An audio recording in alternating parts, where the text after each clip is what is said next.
Like if you go through the, enormous traffic here, coming here, by the time, because of road repair, bad infrastructure and so on, by the time we're going back, it can take you 2 to 3 times. What we are going through now will be resolved. You are going through a historical phase of a country that is promising and holding a promise for you. There's a leadership on the line. And you have to live with that for now. Protest will solve the problem. Will it? Sir, what is going to solve the problem? The problem is replanning. Be responsive. Be able to get engaged with you so that you will see the problem that we are facing.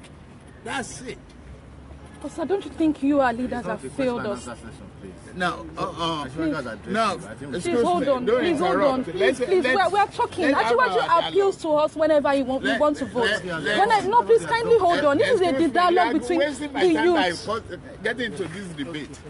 Sir, I'm so sorry. When I'm tired, I cut off. Okay, sir. What is your question? No, sir. We are here. Yes. We've held on to a lot of promises from the change agenda. Yes. We believed that the leader, President Buhari, was going to come here, was going to come on board and change our lives. We believed in a system that would provide regular 24-hour power supply. We believed in a system where the health system, the health structure would bring, commendable changes. Commendable change. People like our poor people will be able to have medical care. I remember during the campaign promises. I remember during the campaign promises. Of this administration, there's a lot of unemployment, a massive sack in the banking industry. Excuse me. You are right about the turn. In every political situation, you have the twist and turn. It cannot be straight all the time. We are the same victim. You carry placard. I've been a placard carrier since when? This government is a product of a protest. If you didn't have a bad administration then, you won't vote for us. Very true. You voted on our promise. Very well, sir. We are just 2 years into that promise, compared to 16 years that they took over, that they could have made the changes. Yes, they are working on the electricity. Without electricity, there could be no industrialization and explosion of employment opportunity for our people. That is in our head. But it cannot grow like a mushroom to fetch a water out of the rock. You have to endure some blisters. But sir, unless you have the glove, be patient. Have the hope that this segment. Let's have faith in others. We touch them every time that we perceive any hardship. We will not have a stable and consistent leadership in the country. We've continued to manage Lagos. You've seen progress. Yes. It's because of the consistent application of our blueprint. There was a time started in 1998, 99. It was a terrible situation here in Lagos. Dead body on the street, no ambulances. Last week was completely disintegrated.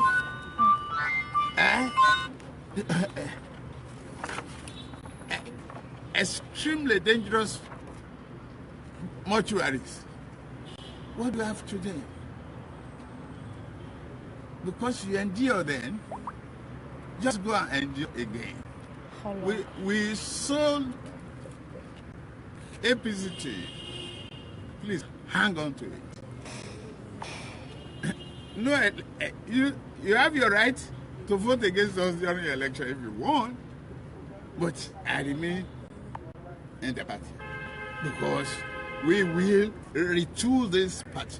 We will retool this government The damage of over 60 years and 60 years of misgovernance cannot be turned around overnight.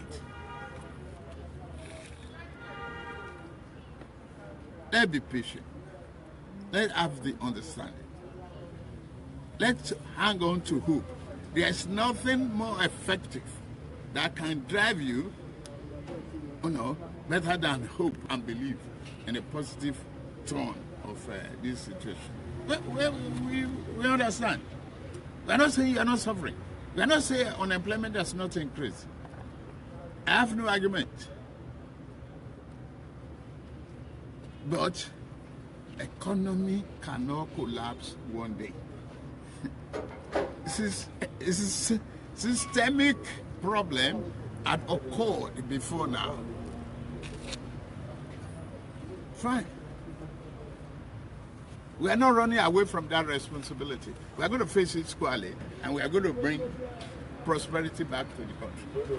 Okay, sir. Thank you very much. So Guys, I can promise you are going to go. Sir, can we make a demand now, sir? Can we make a demand? The demand is this. If you look around, Nigerians are collecting what I term as negative salary. The prices of goods items in the market, they are ×3 now. Yet the salaries and wages remain the same. Even at the same time, most say they are going over 8 months' salary. The burden of the current situation, sir, is on masses. And what our demand now is this. Public office holders, they should slash their wages and income or whatever emolument they are collecting to make the body to spread across the board. Excuse me. It's not fair enough. It's not fair. Excuse me. You've contradicted yourself. You said the salary they are taking is not enough, isn't it? Because of inflation. If you slash those salaries, I mean the salaries of public holders. What we're talking about. Salaries of the legislative makers to be slashed. Our lawmakers. The lawmakers, especially what they are collecting is outrageous. It's too much. If truly our president, look at our budget, 265 million. They can go a long way. Look at our budget. You are making sense. We look at those problems. Go and write them out. We have written them down, and that's why we are here to present the letter to you. Thank you very much. On behalf of YouthNet. Thank you. And sir, we are actually appealing to you. Remember, you made a promise to us that the youth will be much more involved in governance. You will be. But how long, sir? I remember I read one of your historic books, sir, and you said power would not serve that lacquer. Yeah, and sir, we want to have a dialogue with you. I remember I met Mr. I will arrange an opportunity for a more auspicious time.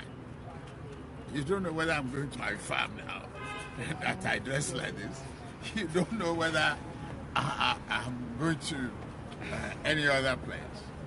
I'm not this casual, and I'm not going for gym or anything. I'm going to emergency. When we have time, we will say that. So we'll leave you with this message. We will not relent. We will not relent in making our voices known. And we'll keep on putting the government on their toes to work on us because we have given you the mandate. It's your right to protest. What is it? It's your right to protest. Any misgovernance, any perceived bad treatment, no one should stop you. No one. Okay? However, if you get engaged, you don't have to suffer the burning sun. I've given you the respect that you deserve. Thank you very much. We appreciate your. Thank you very much. We appreciate your presence. We'll go back. Go back. Come down. Hang on to hope. Visit me whenever it's necessary. The job will be available. But sir, we've been pushed away. We were pushed and pushed by your security guard, and they need to tell an apology to us. To push us, when during elections and campaigns, you always beg us, you dance for us, you always put shake, you call us, you and day for us. We should not be pushed now. And sir, we refuse. An apology has to be tendered to us, sir. Listen. You put me here, right? Yes. Your votes. Yes, we believe in you. Lagos must work. Lagos is working. Excuse me. Now, these people, I put them there because I want to feel secure. Oh, sorry. If they just open the door to anybody, anyhow, same placard. What about, you are good people, what about the evils that can sneak in among you? If I leave myself exposed, I don't have a body armor. Anybody can attach a bomb to their body in these days. But sir, I feel that if our leaders are innocent, they shouldn't be scared. They didn't see you. They have to see their security and the security of the man they are How there long to protect. are we going to keep So having if I leaders in apologize, Hamas? I just apologize, a phony apology.